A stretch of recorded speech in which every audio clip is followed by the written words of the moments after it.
예장백석을 시작으로 통합과 합동 등 주요 장로교단의 정기총회가 마무리됐습니다. 주요 안건을 중심으로 이번 총회를 정리해봤습니다.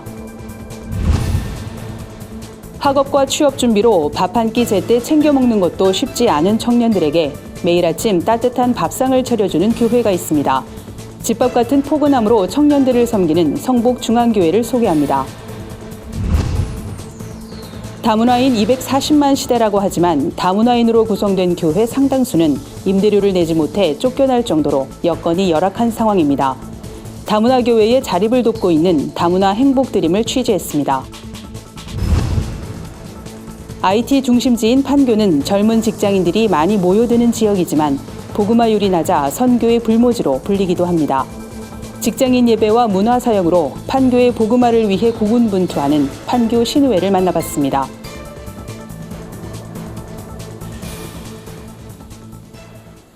여러분 안녕하십니까? 구티비 위클리 뉴스입니다. 한 주간의 뉴스를 종합해드립니다. 9월 초 예장백석을 시작으로 이번 주 예장 통합과 합동 등 주요 장로교단의 정기총회가 마무리됐습니다. 교단의 발전 방향을 논의하고 현안을 처리하는 정기총회는 교단의 가장 크고 중요한 행사라고 할 수 있는데요. 주목할 만한 안건들을 중심으로 이번 총회를 정리해봤습니다. 한혜인 기자입니다. 가장 먼저 총회가 진행된 예장백석은 교단 명칭을 기존의 예장백석 대신해서 예장백석으로 변경했습니다. 목회자의 은퇴 연령은 만 75세로 연장됐습니다. 예장 통합총회의 이슈는 단연 명성교회였습니다. 명성교회 문제 해결을 위해 설립된 수습정권위원회가 명성교회의 세습을 사실상 허용하기로 해 논란이 예상됩니다. 예장 합동총회는 종신대 운영이사회 폐지를 결정했습니다. 총대들은 팽팽한 경론 끝에 찬성 670명, 반대 364명으로 폐지를 확정했습니다. 성서한국과 기독연구원 느헤미야, 교회개혁실천연대, 청어람 등 복음주의권 4개 단체와 관련해선 신학적 검토가 필요하다며 담임 목회자와 당회의 적절한 지도가 요구된다고 판단했습니다. 세계 한인 기독교 이단대책연합회와는 일체 교류를 금지하기로 결의했습니다. 예장 고신총회에선 순장총회와의 교단 통합이 논의됐습니다. 또한 한계총을 이단 옹호단체로 규정하는 안건과 관련해선 이대위가 1년간 조사한 후 내년 총회에서 논의하기로 했습니다. 예장 합신총회는 사랑하는 교회 변승훈 목사와 인터콥 선교회 최바울 선교사의 이단성에 대해 1년간 연구하기로 했습니다. 구티비 뉴스 한혜인입니다. 극심한 취업난에 학업과 아르바이트를 병행해야 하는 청년들. 제때 식사를 챙겨 먹는다는 게 쉽지 않습니다. 편의점에서 간단히 해결하는 경우도 다반사인데요. 매일 이른 아침마다 청년들에게 따뜻한 집밥을 차려주는 교회가 있습니다. 서울 종암동에 자리한 성복중앙교회가 그 주인공인데요. 윤인경 기자가 직접 찾아가 봤습니다. 성복중앙교회 식당은 평일 아침에도 북적입니다. 335 모여 식사를 하기도 하지만 대부분 혼자 밥을 먹는 모습입니다. 많게는 하루 100여 명의 대학생들이 교회에서 아침을 해결한 뒤 학교로 향합니다. 성복중앙교회가 새벽 만나라는 이름으로 무료 아침 식사를 제공한 지는 벌써 7년이 됐습니다. 그 아이들이 처음에는 아침을 먹으러 오는 줄 알았습니다. 근데 물론 아침도 먹으러 오는데 사랑을 먹으러 오더라고요. 요즘 청년들이 아침 잠을 깨고 7시에 밥을 먹으러 온다는 것 자체도 사실은 기적이거든요. 결코 쉽지 않은 일인데 먹으러 오는 이유는 바로 거기에 있습니다.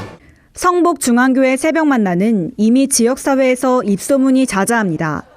인근 대학교 재학생 커뮤니티에선 인증사진부터 칭찬글이 수십 개 올라왔습니다.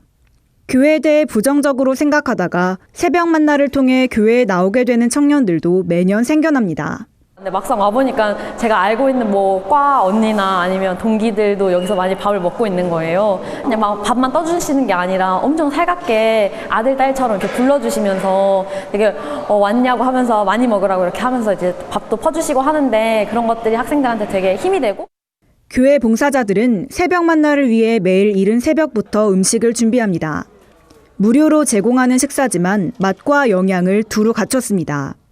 새벽 3시부터 일어날 때 있고 2시 때 일어날 때 있고 이제 일어나게 되거나 그럼 되면은 준비하는 과정에서 때로 힘들지. 이게 쉬운 일이 아니잖아요. 가정 집 애들 밥 해주는 것도 힘든데 근데 그 지칠 때 애들이 왔을 때 들어올 때 그 기쁨을 이래서 다 잊어버리는 거야, 이거를. 저기 현관에 들어오면은 내 가슴이 막 뛰는 거야. 그 사랑이로 하는 거지. 청년들은 오늘도 새벽 만나 덕에 하루를 든든하게 시작합니다. 성북중앙교회의 조건 없는 섬김이 고달픈 청년들의 마음을 따뜻하게 위로해주고 있습니다. 구TV 뉴스 윤인경입니다.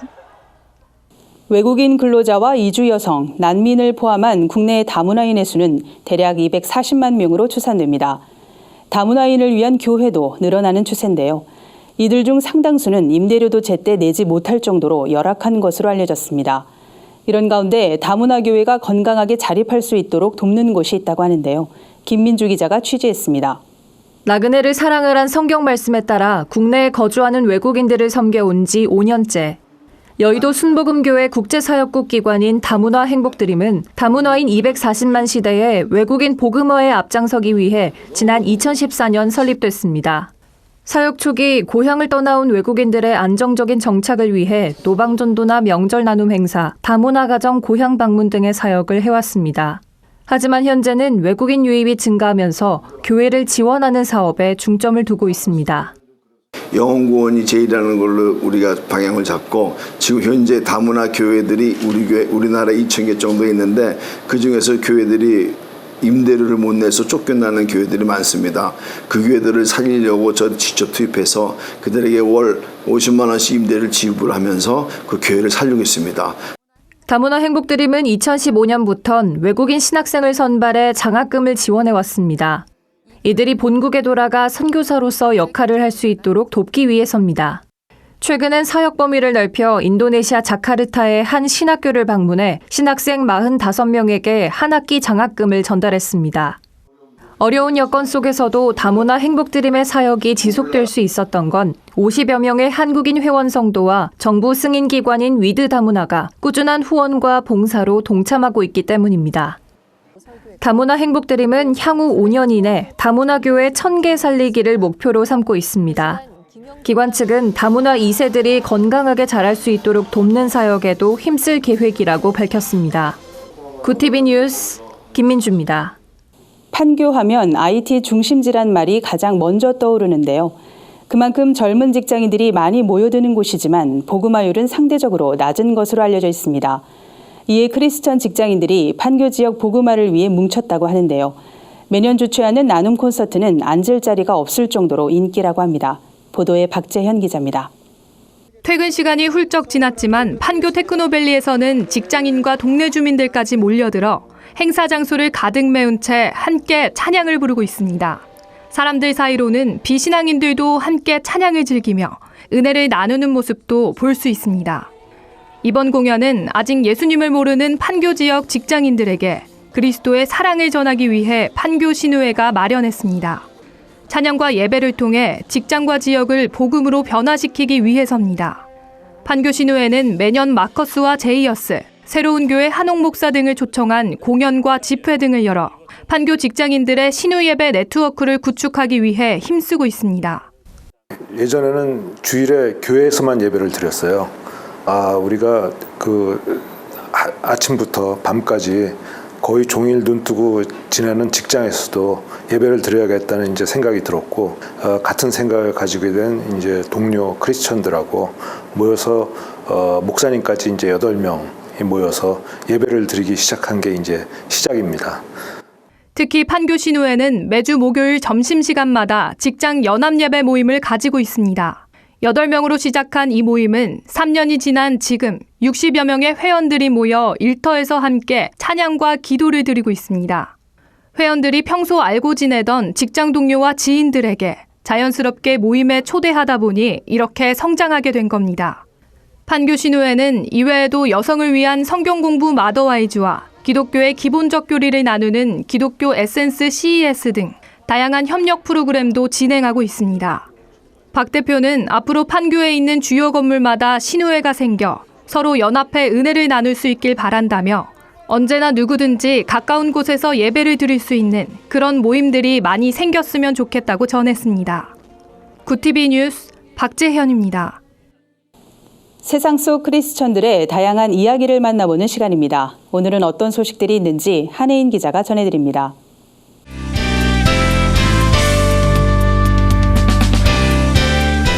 세상 속 크리스천들의 다양한 이야기를 만나보는 네포난의 교회입니다. 첫 번째 소식은 구TV 부울경본부에서 전해왔습니다. 부산 해운대에서 동성애 합법화에 반대하는 시민대회가 개최됐습니다. 같은 날 인근에서 열린 퀴어 행사에 맞선 건데요.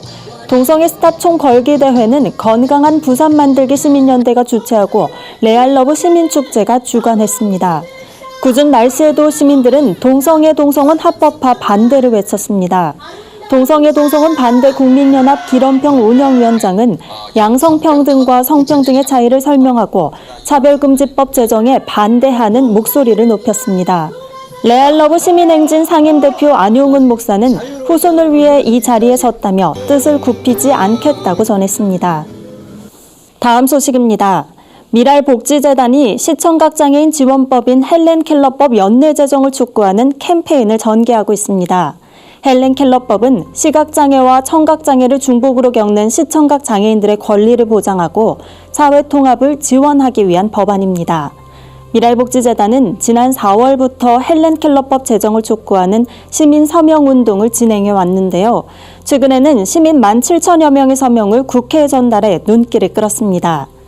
단체는 헬렌켈러법이 통과될 때까지 온라인과 오프라인을 통해 서명운동을 계속할 예정입니다.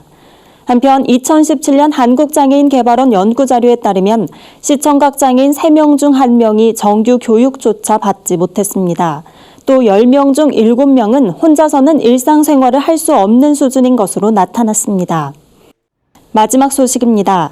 영혼의 안식처란 의미를 담은 전시 쉘터 포 소울이 관객들의 관심을 끌고 있습니다. 서울 주교자 성당과 서울도시건축전시관 서울마루에 전시된 작품들은 국제디자인 공모전에 출품한 39개국 건축가들의 작품 가운데 15개의 수상작과 1개의 특별작인데요. 작품엔 우리 사회 소외된 이웃을 되돌아보자는 의미가 담겼습니다. 시각장애인이 바라보는 바다를 표현한 작품에는 넓고 파란 바다 대신 갈매기와 파도 소리만이 생생하게 재현됐습니다. 위안부 피해자인 김복동 할머니를 추모하며 성폭력 피해 여성들을 생각하며 만든 작품도 눈길을 끄는데요. 달팽이 모양의 흰 텐트 뒤에 그려진 슬픈 눈은 전쟁을 바라보고 수모를 겪었던 피해자들의 상처를 떠오르게 합니다. 이 밖에도 고시원 젊은이들, 차별받는 시골소녀, 45살 다운 증후군 여성 등 관심과 위로가 필요한 사람들을 위한 안식처가 전시됐습니다. 네포난의 교회는 시청자 여러분의 제보를 기다리고 있습니다. 함께 나누고 싶은 영상이 있다면 전화나 이메일로 참여해 주시기 바랍니다. 구TV 뉴스 한혜인입니다. 앞서 보도해드린 대로 예장통합총회가 명성교회 세습을 허용한 것을 두고 교계 의견이 분분합니다. 일단 교단 내 분열은 봉합했다고 하지만 당분간 논란은 지속될 것으로 보입니다. 미니어처로 성경 이야기를 재미있게 풀어낸 곳이 있다고 하는데요. 자녀와 함께 가보면 좋을 것 같습니다. 한 주간 분야별 주요 뉴스를 유창선 기자와 하나은 기자가 전해드립니다.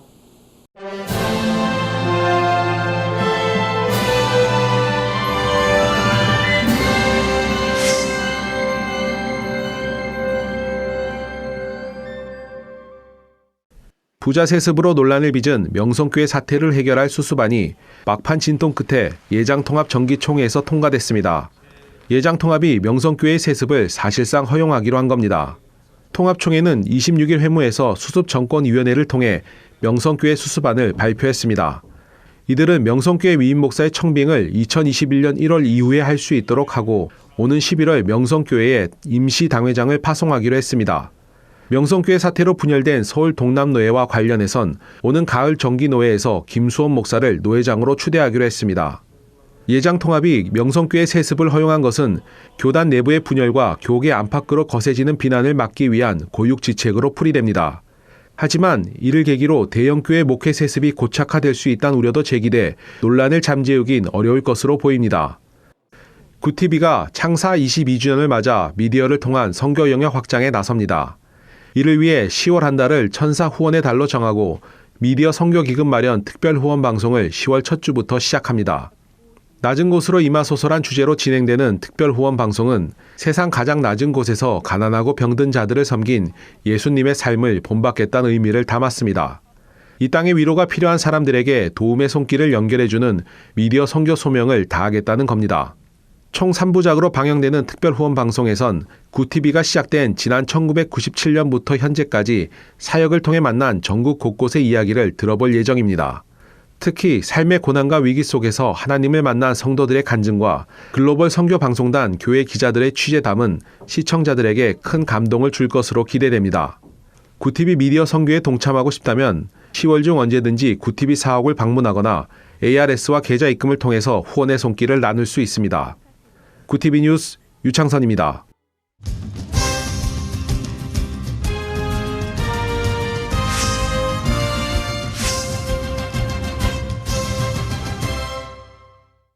우리나라의 역사와 성경 이야기를 생생한 미니어처로 소개하는 박물관이 있어 눈길을 끕니다. 아지동 테마파크는 3.1운동 등 한국의 역사를 다룬 한국 스토리 뮤지엄과 성경 및 명작 동화 이야기를 생동감 있게 보여주는 스토리 미니어처 뮤지엄으로 구성되어 있습니다. 한국 스토리 뮤지엄에서는 김구 선생, 윤봉길 의사 등 신앙을 바탕으로 나라를 위해 헌신한 선조들을 통해 그리스도의 희생과 사랑 정신을 표현했습니다. 특히 3.1운동, 일제강점기 등 대한민국 독립에 앞장섰던 인물들을 미니어처로 제작해 당시 상황을 그대로 재현했습니다. 스토리 미니어처 뮤지엄에선 천지창조와 예수탄생 등 성경 속 이야기를 현실로 옮겨놨습니다. 세계 각국의 미니어처와 오르골 3,000여 점으로 꾸며놓은 겁니다. 차수연 본부장은 다음 세대 아이들에게 역사와 신앙을 가르쳐야 한다는 사명감을 가지고 박물관을 설립하게 됐다며 많은 관람객들이 하나님의 섭리와 사랑을 깨닫길 바란다고 전했습니다.